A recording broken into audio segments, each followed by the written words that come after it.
sana tumayo po tayong lahat, sabay-sabay, dahil sabay-sabay tayo makikinig sa tatay ng New Life Tondo, Pastor Herbie Castillo.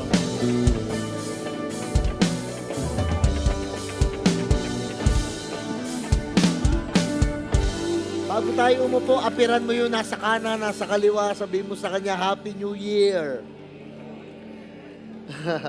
Sige po, you may all be seated. Makakaupo tayong lahat.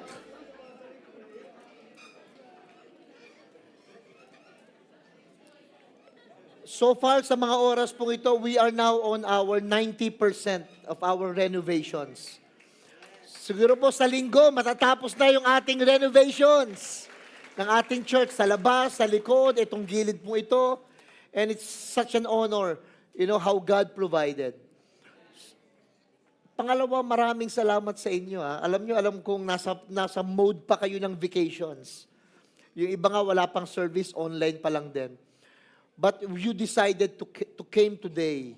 Kaya nagpapasalamat ako kasi kahit anong mangyari, no? Yung iba sa inyo may mga may mga fever pa ng vacations, natutulog pa yung iba, but you decided pa rin na mag-church ngayong umagang ito. It's such a joy and an honor whenever we are putting God first sa buhay natin. Sa tuwing inuuna natin siya, alam nyo, si Lord, nai-impress yan. And He's the God who loves to reward every step of faith na ginagawa natin. Amen? Anyway, with the renovation happening right now, isa lang po yung dahilan ng lahat ng ito. So that we can serve more people. We can take care more people.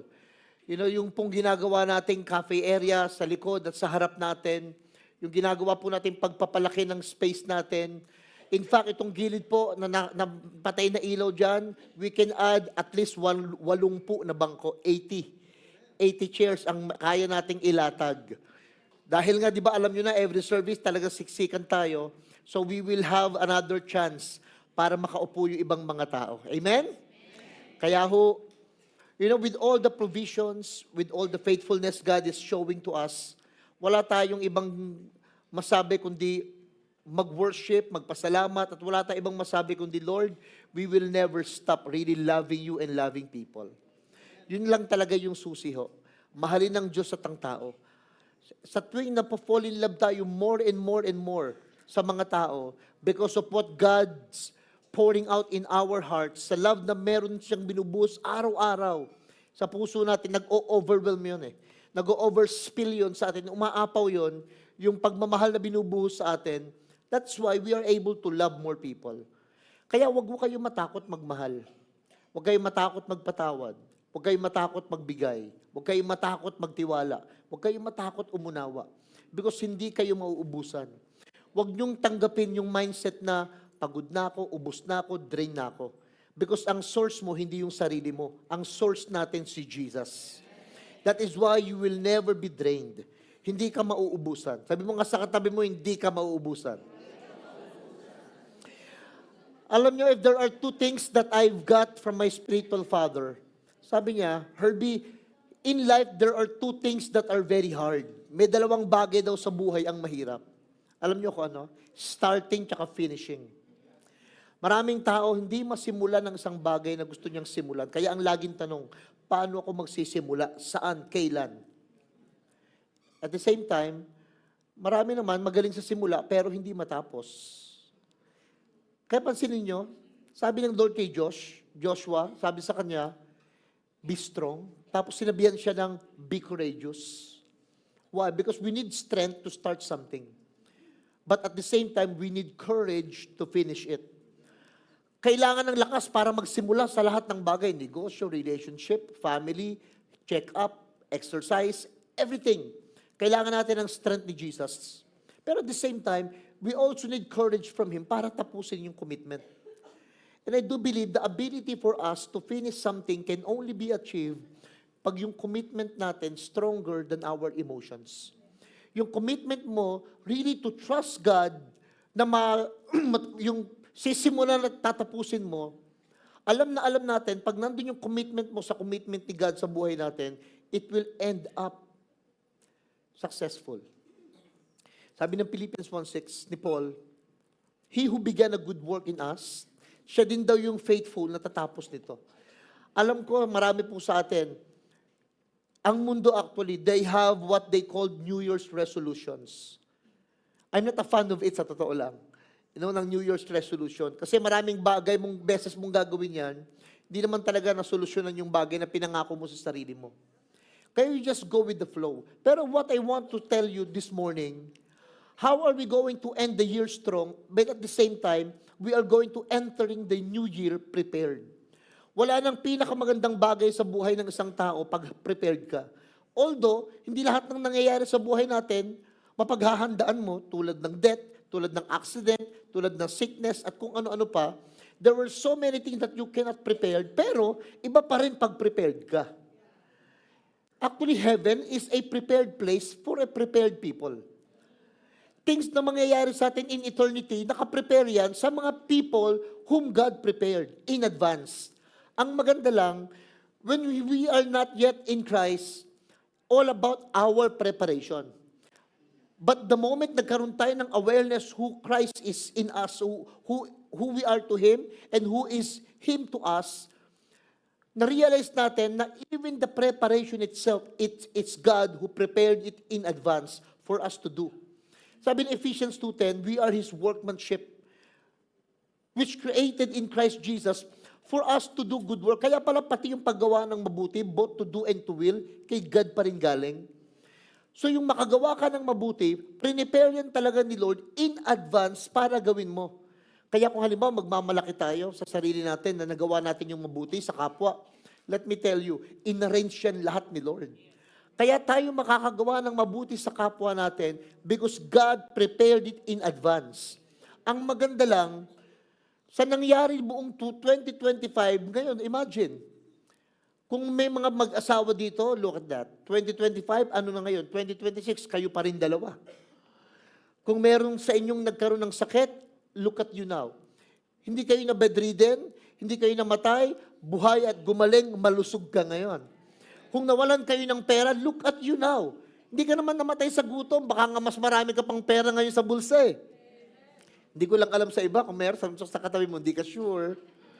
But, the most important thing is we are able to cross over sa year na yon, kasama ng Panginoon, papunta sa year ngayon. Alam nyo, ang pinaka-the best thing siguro na ma-realize natin, hindi yung what happened to us nung 2025. I want to have you a mindset, yung bang learning from the past, standing in the present, at the same time, moving forward in faith. Na alam natin na kahit anong mangyari, meron akong matututunan sa past. At yun ang pinakamagandang tanungin natin, what are the things that we have learned sa buong 2025? And what are the things naman na tinatayuan natin ngayon kay Christ sa grace niya in the present? But at the same time, what are the things that we are looking forward itong buong 2026 hanggang sa matapos ito in faith? Pero minsan, alam nyo, may sinabi si Solomon, one of the wisest king who walked on the planet Earth. Sabi niya, Ecclesiastes 7:8, the end of the matter is better than its beginning.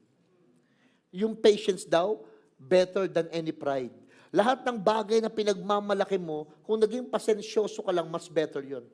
At yung mga bagay na iniisip mo na ending, sabi niya, the end of the matter is better than its beginning. Buti na lang, tapos na yung 2025. Ang pinakamaganda na nangyari sa 2025, alam niyo kung ano? Meron kayong chance ngayon na i-fix whatever things that we missed nung buong 2025.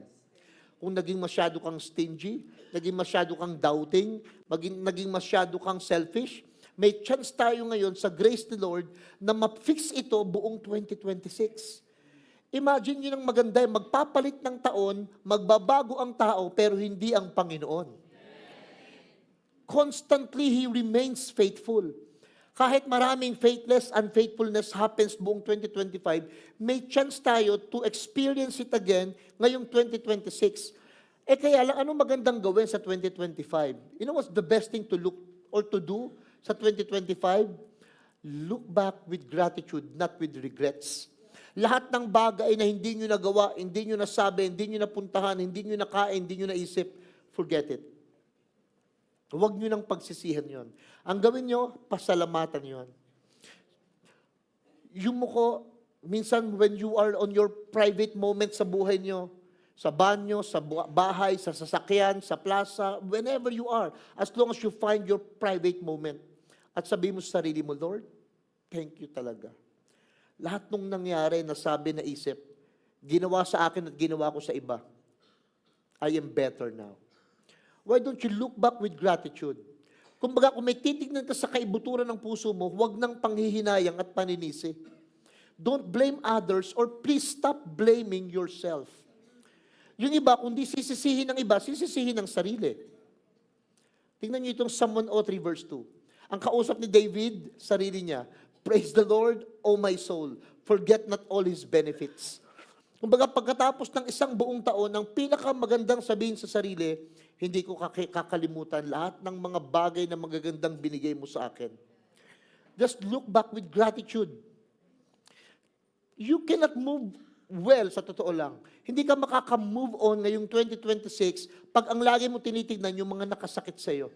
When you look back all with pain, ang mangyayari, hindi ka makaka-move on.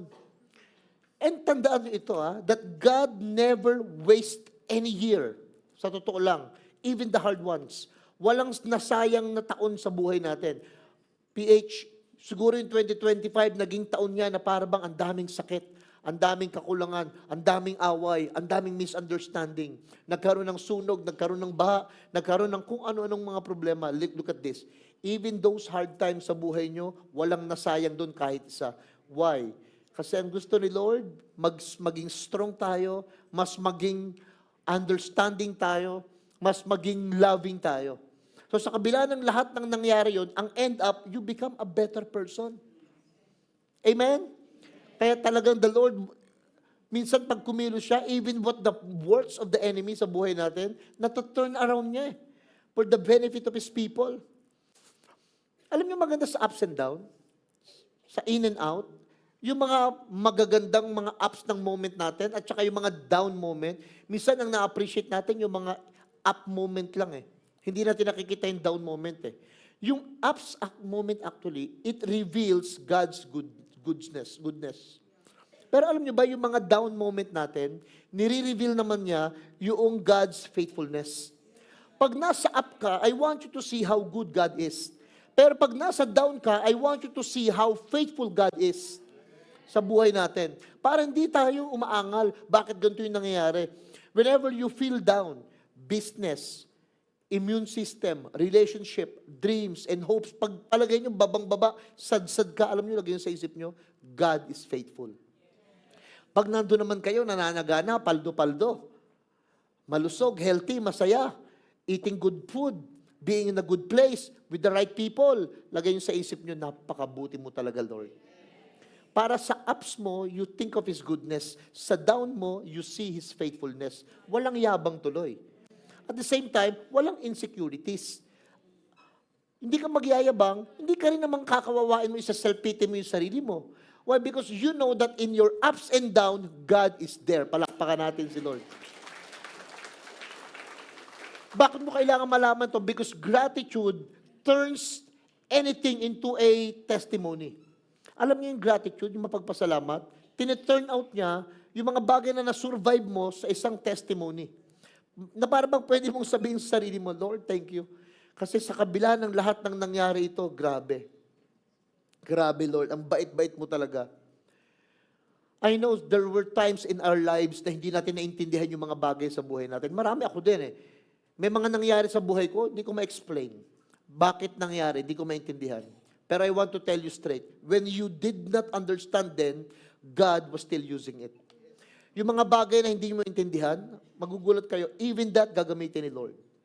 Bakit nangyari? Bakit nawala? Bakit dumating? Bakit hindi nakuha? All of it, God will still use it. Kaya walang sayang Sabi mo nga sa tabi mo, kay God walang sayang. Nasa ano tayo ngayon? First week ng year na ito, January 4.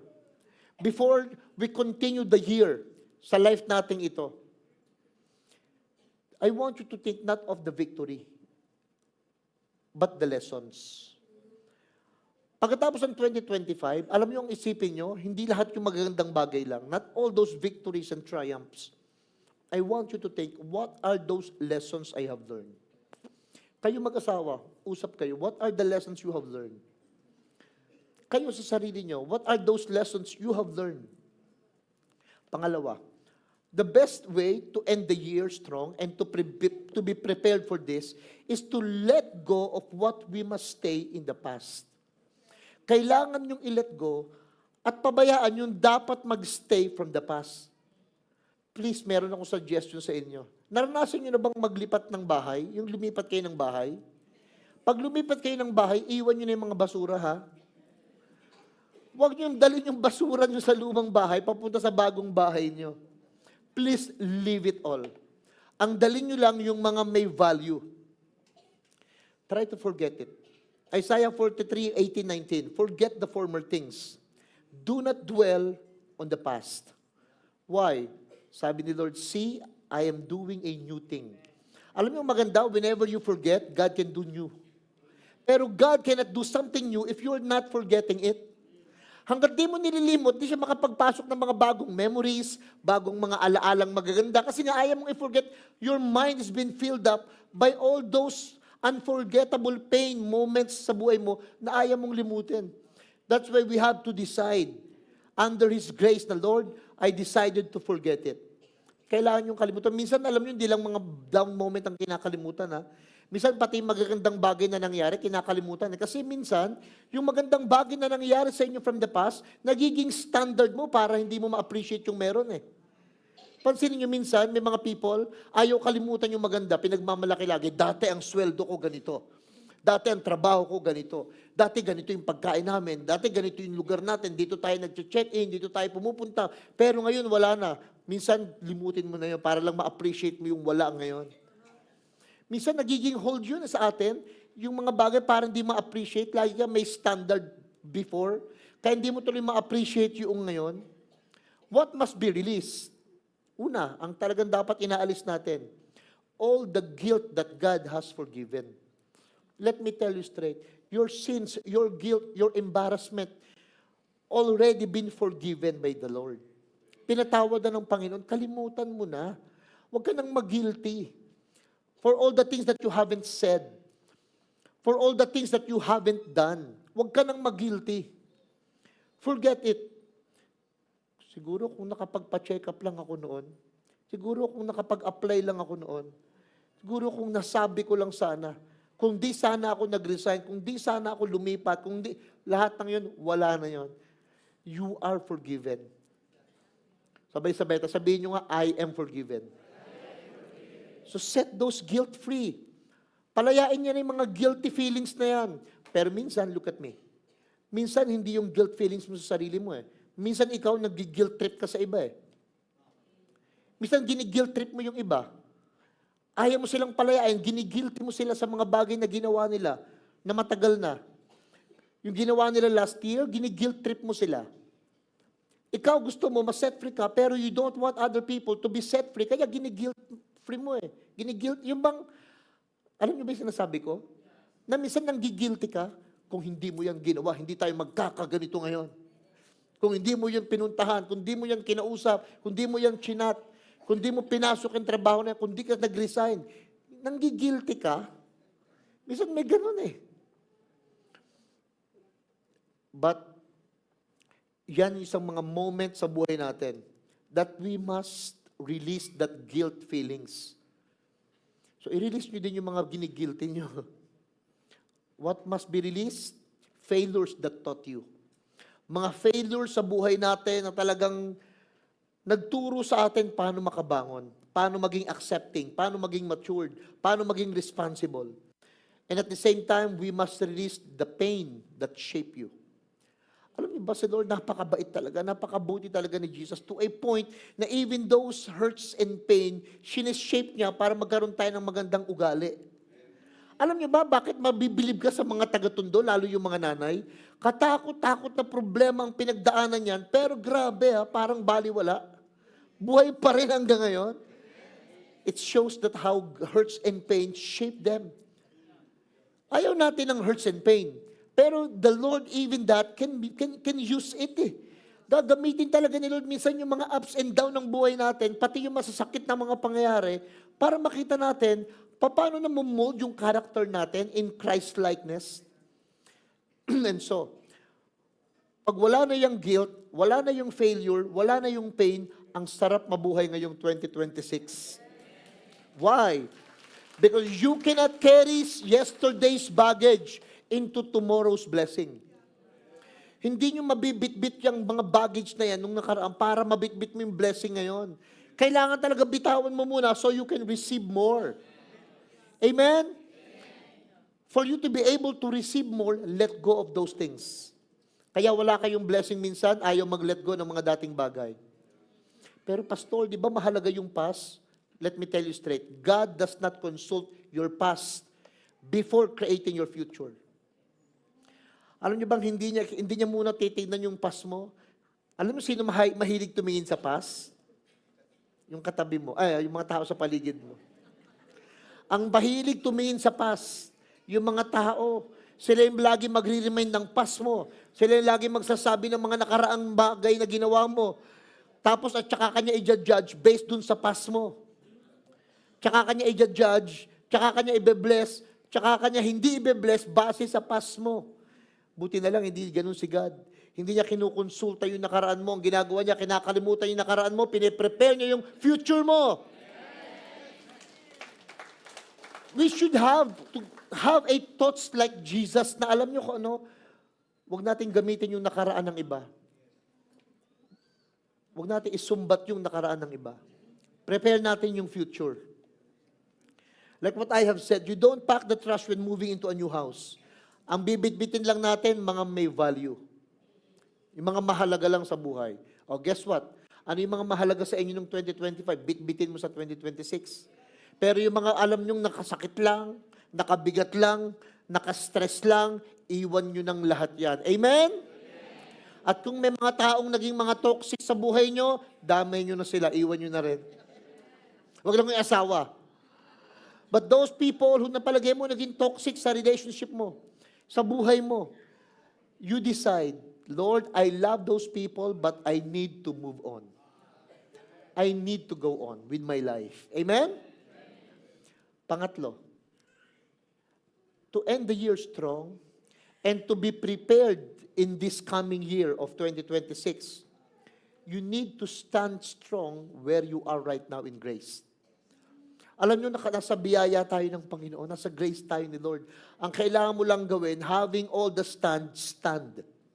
Pagkatapos ng lahat ng pagtayo na tinayuan natin sa kanyang mga pangako, ang gagawin natin ngayon, walang alisan. Tayo lang. Sabi mo sa katabi mo, walang iwanan. Yung parang may pagmamakaawa, walang iwanan. Ganun. Just stand. Just have to stand strong. Alam nyo, minsan ang problema, yung mga tao, ang daling mag-back out. Ang problema, ang nire-required lang sa iyo ni Lord, position still, stand strong. He will fight for us. Kaya alam minsan, yung pagtayo na lang, ayaw pa. Alam niyo ba, God cannot stand for you. Sa mga defeats, victories in life, He will fight for you. Pero yung mag-decide, make your heart not be troubled, hindi magagawa ni Lord eh. For your heart not to be troubled, trabaho kasi natin yun eh. So pagdating sa pagtayo, ikaw yon. You have to stand strong where you are. Tingnan itong 1 Corinthians 16:13. Beautiful. Be on your guard. Kaya dapat nagbabantay pa rin tayo kahit papano. Minsan din mo nababantayan yung salita mo, isip mo, attitude mo. Kaya kailangan bantayan mo din yan. Be on your guard. Stand firm in the faith. Be courageous. Be strong. Nire-remind tayo ni Apostle Paul sa sinasabi niya, tingnan mo yung sarili mo, bantayan mo. At habang binabantayan mo yung sarili mo, tayuan mo in faith. Habang nakatayo ka, remind yourself na maging matapang, maging malakas. You know what really means yung ending strong? Pababawin ko ng konti. Ano talaga ibig sabihin ng ending strong? Tapusin natin ng may kalakasan. Una, when you decide to stay faithful even when you're tired. Kahit pagod na pagod ka na, sinasabi mo pa rin sa sarili mo, Lord, kahit wala na, magbibigay pa din. Kahit pagod na, magpapahinga lang, tatayo uli. Kahit nasasaktan na, pupunta pa rin, gagawin pa rin, I will remain faithful in my calling. Alam niyo, yun yung moment na makita mo, in-end up mo everything in strong, in strength ni God sa buhay natin. Pero pag lagi mo na sinasabi, I will be strong, pero pag napagod ka, hindi ka nagagawa, hindi mo nagagawin, then, you end up realizing na, oo nga, no? Kaya pala paulit-ulit lang sa buhay ko. Ito pa isang ibig sabihin ng ending strong. Finishing with integrity. Kailangan matapos tayo nang masasabi natin sa sarili natin, hindi tayo nanloko ng tao. Hindi baling tayo yung masaktan, wag lang kayo yung manakit. Hindi baling kayo yung magtiis, wag lang tayo yung pinagtitiisan. Hindi baling tayo yung naloko minsan na scam. Please naman, wag ikaw yung scammer. Wag ikaw yung loko-loko at nanloloko. It's okay sometimes, but make sure to finish it with integrity. Ito yung ending strong. Obeying God even without applause. Yung susunod ka kahit walang pumapalakpak. Sa gagawin mo kahit walang nakaka-appreciate. Gagawin mo isang bagay kahit walang nagsasabi sa'yo. Yun ang ending strong eh. Yung people are doing it secretly, privately. Nakakatuwa pagka yung mga tao, tulad nung alam nyo, tong church natin na ito, for the past few weeks, sobrang dumi, sobrang alikabok. Nakaka-bless naman kasi may mga tao. Pwede bang tumayo yung mga naglinis dito kahapon? Tayo naman yung mga nandito sila, Noraline, itong mga ito. Sige, tayo kayo. Pwede ba lahat kayo palakpakan nyo itong mga naglinis na ito? Thank you so much po. Thank you so much. Teka, bitin ako. Tayo pa kauli kayo. Bitin ako, hindi man nakaka-overdose to. Palakpakan natin si Lord sa buhay ng mga taong ito. Thank you so much. Thank you sa paglilinis ninyo. Thank you. Hindi ho madali na maglinis Yung iba nakita ko habang naglinis talagang inuubo. Kasi nga ang alikabok, ang dumi-dumi. Tapos tayo dito, dadating na lang tayo. Maayos na, malinis na, okay na. Parang walang nangyari. But there are people who really actually do everything without even recognizing them by other people. Without them getting the applause of men. Gagawin nila yung gagawin nila kahit walang nakakakita, kahit walang mapapala. Ang kinain lang nila isang miswang, tubig pala yun, nalalagyan ng konting miswa. Tsaka longganisa, yun lang. Pero nakita ko yung joy of serving. Iba yun, no? Ibang klase. Palakpakan naman natin si Lord. Yung strong ending mo, magpo-produce ng strong beginning. Kung bakit di kayo makapag-start strong, kasi ayaw mong i-end ng strong yung year natin, yung life natin. Kaya right now, in grace in Christ, let us strongly end this year. Itong 2025, pagpasok na ito, sabihin natin sa ayoko na ng lulugo-lugo. Ayoko na ng shallow ako. I need to be precise, accurate. Alam na alam ko, this is what I want to do, where I want to go. Alam nyo, yung beginning ng year natin, not perfectly, pero at least, magiging strong yung year natin ngayong taong ito. Amen? Yung faithfulness natin nung December, actually, it's all preparation for the favor in January. Yung faithfulness mo ng January, it's a preparation for the favor in February. Why?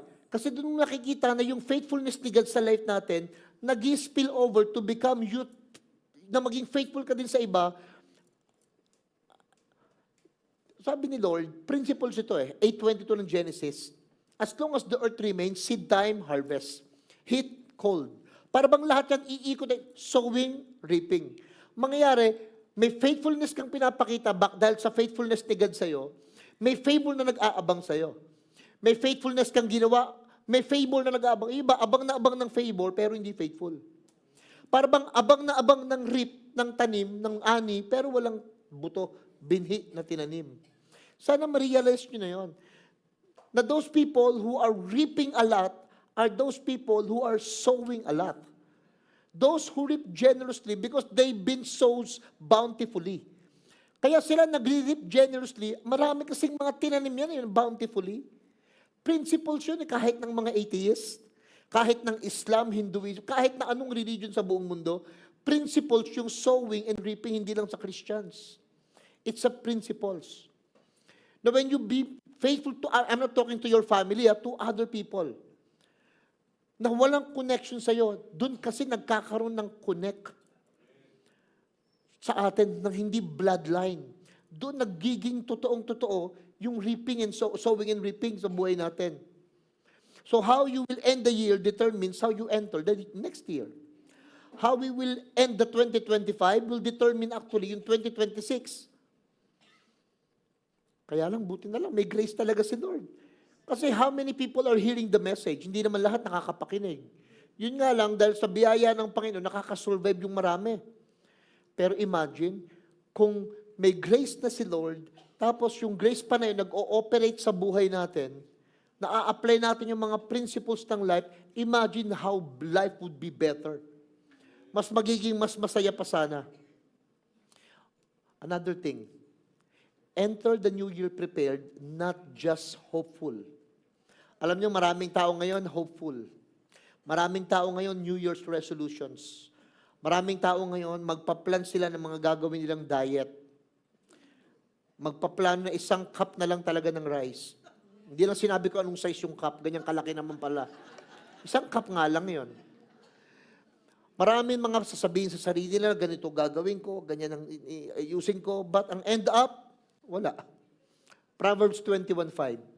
The plans of the diligent lead surely to abundance. So ano yung point? Kailangan talaga magplano pa rin. Sabi ni John Maxwell, if you fail to plan, you plan to fail. So the greatest act of faith is planning. Kung talagang you are walking by faith, magplano na tayo. Anong gagawin nyo sa finances ninyo, sa asawa ninyo, sa mga dates ninyo, sa mga food ninyo, sa mga businesses ninyo.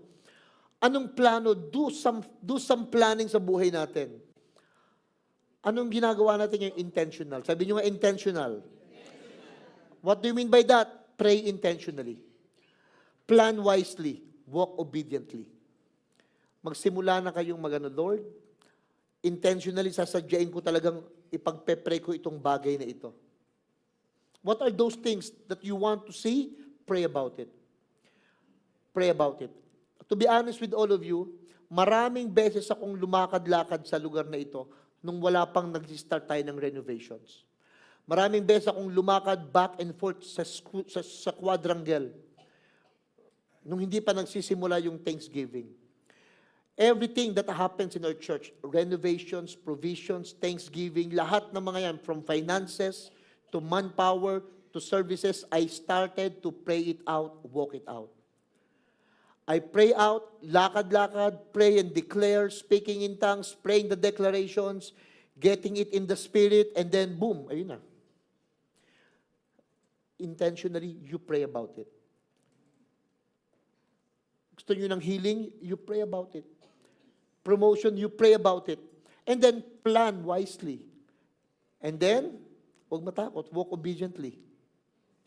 Faith without a preparation is only a wish. Alam niyo yung mga nangangarap, lahat na kasipagan nyo, gawin nyo lahat yan para matupad ang ambisyon. Pero lahat ng mga nasa ng puso nyo, gagawin ng Diyos kasi yun yung visions. Whatever you can accomplish, that's your ambition.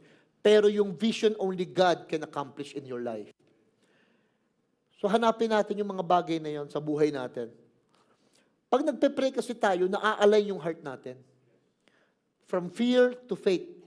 Naa-align yung heart natin, from desire to results when we pray. Kaya kailangan, ngayong year na ito, start to pray. Pag-pray natin yung mga bagay na gusto natin sa buhay natin. Meron akong gustong mga questions na itanong natin sa sarili natin. Good questions, by the way. Number 1, what habits must change? Ano yung mga nakasanayan nyo na kailangan ng mabago? Iba sa inyo, baka sanay na sanay nang nagpupuyat, puro game. Kinakausap mo ML ng ML. Baka may mga habits tayong ginagawa, for example. Either games, either hygiene, either spending money, either kung ano-anong mga habits na kailangan mabago. Tanungin mo rin sarili mo. What discipline must be strengthened? Baka yung iba sa inyo kumakapuyat, wagas. Lalo ngayon, pag matagal kayo nagbakasyon, tapos pag magsisimula ng pasok ka na, yung body clock mo, hindi pa makabawi. Sanay ka pa ng alas 12 gumigising, tapos ang pasok mo na, 7 a.m., ngayon mag-adjust ka na. You have to discipline. What faith steps must be taken? Ano yung mga step of faith na gagawin mo ngayon? In giving, in forgiveness, in worship, in everything na i-take mo by faith, ano yung i-take mo ngayon this time, itong 2026? O last, matatapos na ako sa introduction. Move forward with confidence in God. Ngayong 2026, tapusin natin itong 2025, start natin itong taon, nang may confidence kay God, not in yourself. Sa ating Christians, ang kaibahan natin, we set aside yung self-confidence. Ang meron tayo, confidence in God. Kaya tayo nagiging confident tayo sa sarili natin because we depend on God. Our confidence is based on Him, not on us. Kaya pagpasok natin itong taong ito, lagyan nyo na kagad sa sarili nyo. Hindi ako matatakot kasi the Lord went ahead of me. Deuteronomy chapter 31 verse 8. The Lord Himself goes before you and will be with you and He will never leave you nor forsake you. Alam nyo ba, bago pa mo pamasok itong 2026, nauna na sa atin si Lord. Kaya hindi kayo matatakot. Nauna na si Lord. You just have to put your confidence in Him. The Lord, I will not be afraid. Ibig sabihin, you are not entering 2026 all by yourself. Papasok tayo sa taong ito, kasama natin ang Diyos. Amen? Kasama natin si Lord. And if God carried you through this year, God will make sure He will carry you through itong buong year na ito ng 2026. Yung mga things na nagpahina sa atin ng buong 2025, it's time. Yung mga bagay na nagpalakas sa inyo, it's time na rin para sabihin, Lord, yung nagpahina, I will not going to allow that anymore. Yung nagpalakas sa akin, I will do better than that this time. Sa pagpasok ngayong 2026, please, as your pastor, I'm asking everyone here, right now, leave everything behind. Lahat ng hurts and pain, griefs, greediness, failures, everything na hindi dapat nating dalhin ngayong 2026, iwan na natin. Together with Christ in His anointing, papasok tayo ito ngayong year na ito, ibang klase yung mindset. Amen? Ibang klase yung mindset. Everybody stand up. May isang song, been written by Jack Cadelina. Sabi ng song, pag natapos na daw ang lahat, wala nang ganitong tugtugan, wala nang worship, wala nang ano, tapos na, hindi lang yung taon ang natapos. Pag tapos na yung lahat, you know what remains? Pag wala ng church on a Sunday, wala ng worship song or worship leader that will lead you, ang matitira, ikaw at ang Panginoon. Baka may mga bagay kayong ina-expect kayong 2026. Tapos kung hindi man mangyayari, dahil in-expect mo, at hindi nangyari, don't worry. Why? God has a better plan. Mga hindi nangyari noong 2025, 101% sure, it will be better ngayong year na ito. You know why? He who did not spare His own Son, how much more that He will not give us freely everything we need. Kung di niya pinagkait yung kaisa-isa niyang bugtong na anak, ano ba sa palagay niyo ang pagkakait niya na ibibigay sa atin ngayong taong ito? Hindi sa mabubuting gawa natin, hindi sa mga kasipagan lang natin, but most importantly, what God has given to us, it's much more better than anything we can get in this life. Amen? Listen to the words of this song. Tapos sabayan niyo. Ama, salamat po Sa lahat po ng mga pagkukulang nung nangyari 2025, Lord, sa buhay namin. Lahat ng mga kamalian, kakulangan, kasalanan sa buong 2025, Lord. Thank you that we've been given the grace, the chance, the favor, the mercy para i-end yung year na yon, Lord, ng may strength, may courage, may forgiveness, may anointing.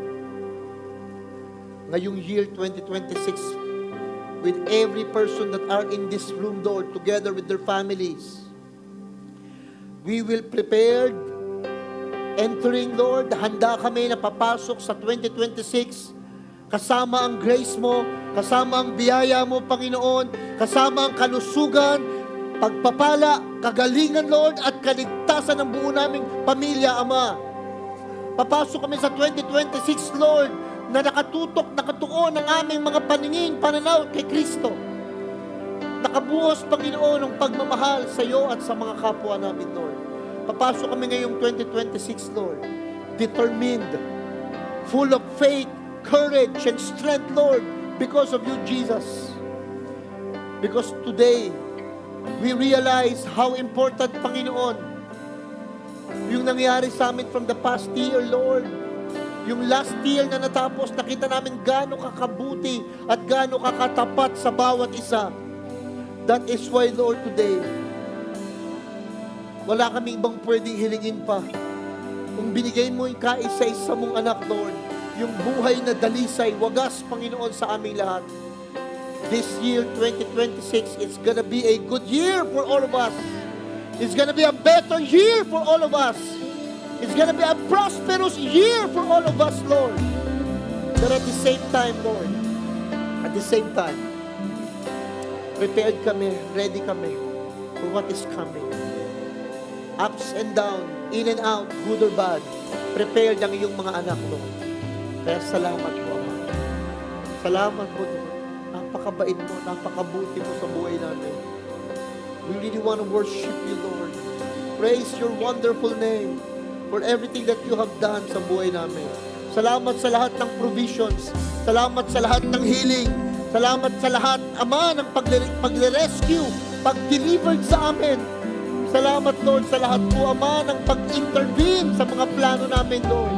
For that whole year. Salamat sa mga down moments, up moment namin, Lord. Sa mga masasayang yugto ng buhay namin at sa mga hindi masayang araw ng buhay namin. Ang pinakamahalaga ngayon, 2026, kasama namin, Ama, ang iyong anak sa pagbuhay sa buong tao ito, Lord. That's why we want to give you praise. We want to give you all the honor. All the praise, all the honor, Lord, belongs to you, Jesus. We love you, we honor you. We give you the praise. We give you the praise. We give you the glory for everything, Lord, that you have done sa buhay namin. Hallelujah. We receive, Lord, in our hearts. Lagyan natin kamay natin sa puso natin. Lord, we receive right now all the lessons from last year. Lahat ng mga natutunan.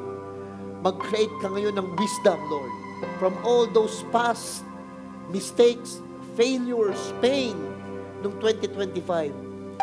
Maging lessons ito, maging wisdom ito, maging knowledge and understanding ito, Lord, sa aming mga puso't isip. So that, Lord, this 2026, we're gonna use it, we're gonna carry it, Lord, in our hearts. Kasama, Panginoon, ang katapatan mo. And for this, Lord, we bring back to you all praises, all glory, gratefulness, gratitude, everything na meron kami ngayon, binabalik namin sa iyo. Sa iyo, Lord, ang papuri at pasasalamat. In Jesus' name. Everybody shout and say!